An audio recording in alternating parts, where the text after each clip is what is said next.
Hi everyone, welcome back to the channel. Today we're diving into the fascinating world of storage devices. By the end of this video, you'll understand different types of storage devices, how data is stored on a CD, and much more. So let's get started. First, let's talk about what storage devices are. Storage devices are tools that help us save and retrieve data. Think of them as digital lockers where we keep our important files, music, videos, and more. Without storage devices, we wouldn't be able to save our homework, photos, or favorite games.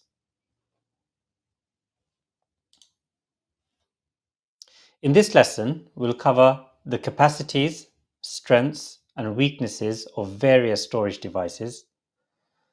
We'll look at how data is stored on a CD, how binary data, which is made up of zeros and ones, is represented by pits and lands on a CD. And we'll look at three types of optical storage devices. So by the end of this video, you'll have a solid understanding of how different storage devices work and why they are important. Let's start with data measurement units. Data is measured in bits and bytes. Here's a quick breakdown.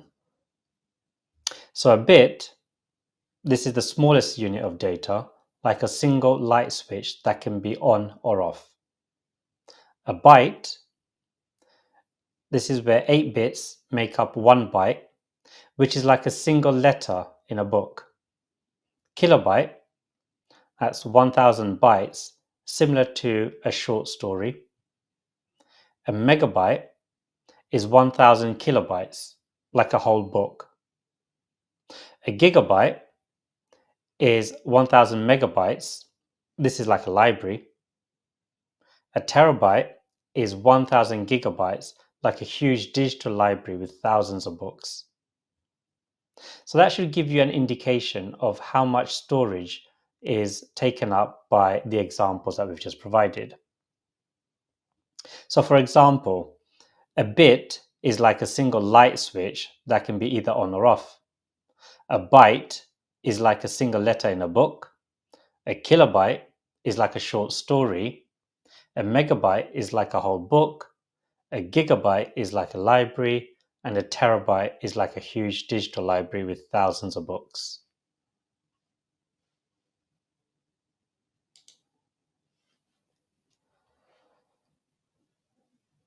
Now, let's see what these units can store.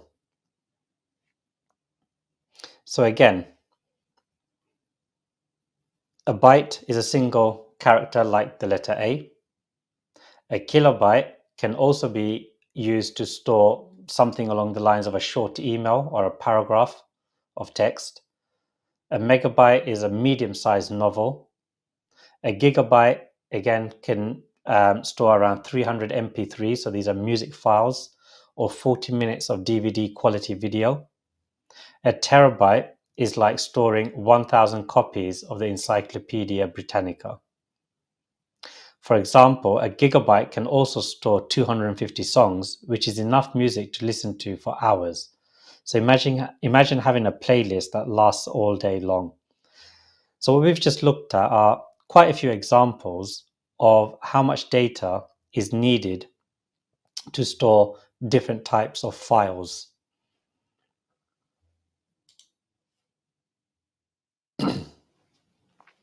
Next, we'll talk about optical media. These include CDs, DVDs, and Blu-ray discs. There are three main types. Read-only, which is a CD-ROM. So data is pre-written and cannot be changed. It's like a book you buy from a shop. A recordable or CDR. So data can be written once, like a blank notebook. You can write in it once. And rewritable or CDRW.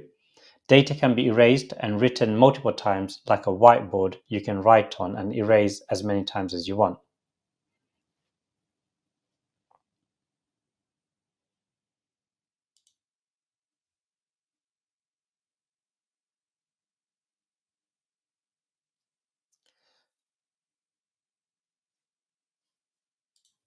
So when we talk about optical storage capacity, let's talk about how much storage is available on a CD.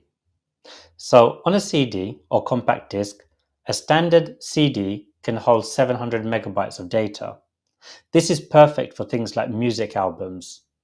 I don't know if you remember those, but they were around and very widely used. Next, we have the DVD, which stands for Digital Versatile Disc. DVDs can store 4.7 gigabytes of data. That's enough for a whole standard movie. Pretty cool, right? Moving on to the Blu-ray disc. These can hold a whopping 25 gigabytes of data. They're ideal for high definition movies and video games. If you're a movie buff or a gamer, Blu-ray is your friend. Now let's talk about the different types of CDs. This is a CDR, which stands for recordable. You can write data to it once. After you finalize it, it becomes a CD-ROM. For example, you might burn a custom music mix on a CDR. Speaking of CD-ROMs, these are read-only memory disks. They're pre-recorded and they can't write and you can't write to them. Think of software installation disks.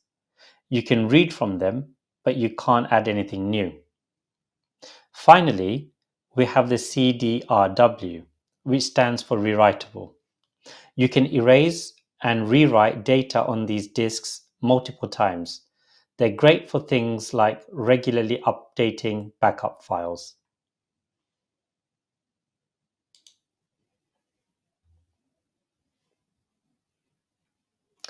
Optical media like CDs, DVDs, and Blu-ray discs have been a staple in our lives for years, but recently their use has been on the decline.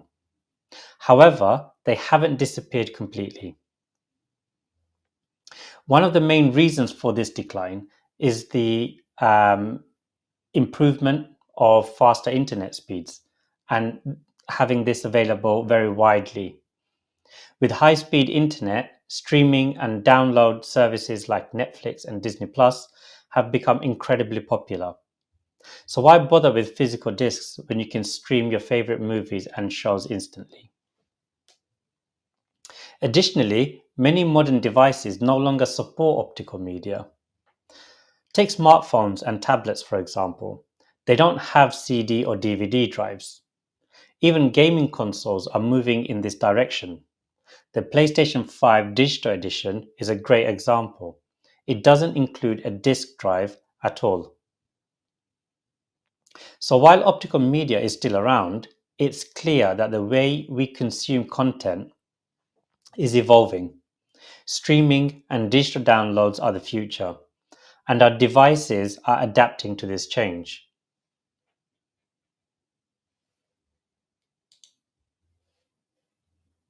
So, how do we write and read data on a CDRW? Now, in terms of writing, a powerful laser burns pits into the disk surface. When reading, a weaker laser reads the surface, and the detector measures the reflected light.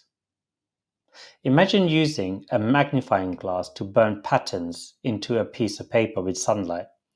This is similar to how a laser burns data onto a CD. When you write data to a CD, it's like using a powerful laser to create tiny marks on the disk. When you read the data, a weaker laser scans these marks and the detector measures the light that bounces back.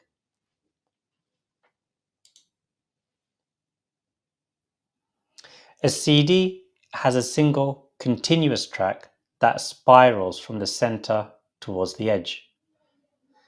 This track contains pits and lands that store data.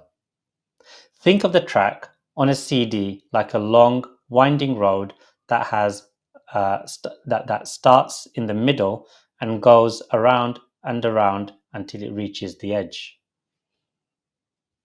Imagine the CD as a long, winding road that starts in the middle and spirals outwards. This road is filled with tiny bumps and flat spots. that store data.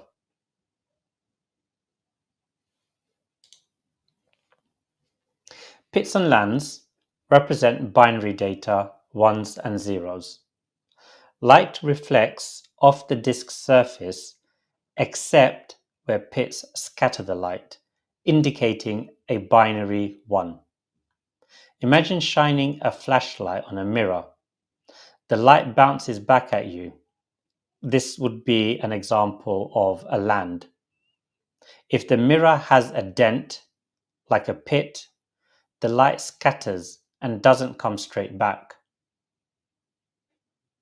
When you shine a flashlight on a mirror, the light will bounce back at you. But if the mirror has a dent, the light scatters. This is similar to how a CD-ROM is read. The pits scatter the light while the lands reflect it.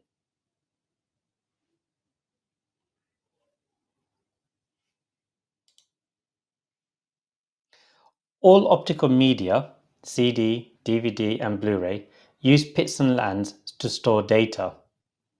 Pits scatter light while lands reflect it, allowing binary data to be read. Think of pits and lands again as tiny bumps and flat spots on the road.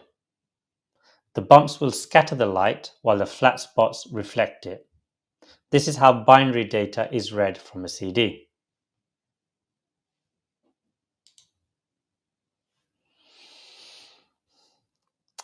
Data is encoded as a series of pits and lands. A change from a pit to a land is read as 1.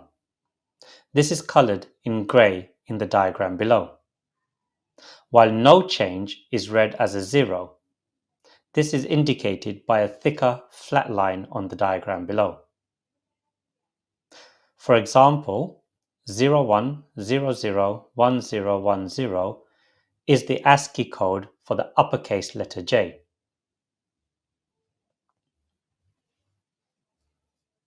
And once again, think of a pit as a bump and a land as a flat spot. When you move from a bump to a flat spot, it's like reading a 1. If you stay on a flat spot, it's like reading a 0.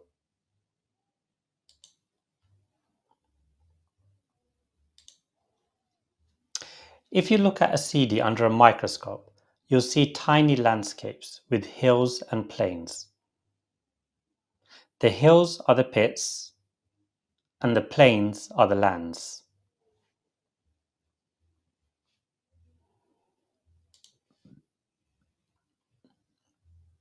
So let's review what we've learned. So you should be able to name 3 types of optical storage devices. Explain how data is written to a CD. Describe how zeros and ones are represented on a CD. And discuss how how hard disk stores data. But take a moment to think about these questions and review what we've covered this lesson. Now, while we're on the topic of storage devices, let's just very quickly review some additional storage examples. So we have a USB flash drive. So these are portable, rewritable, and durable storage. Think of it as a small portable notebook you can carry in your pocket. We have solid state drives or SSDs. These are faster and more reliable than traditional hard drives. It's like a super fast notebook that never wears out. We have cloud storage, accessible from anywhere with an internet connection. It's like a giant online library where you can store and access your files from any computer.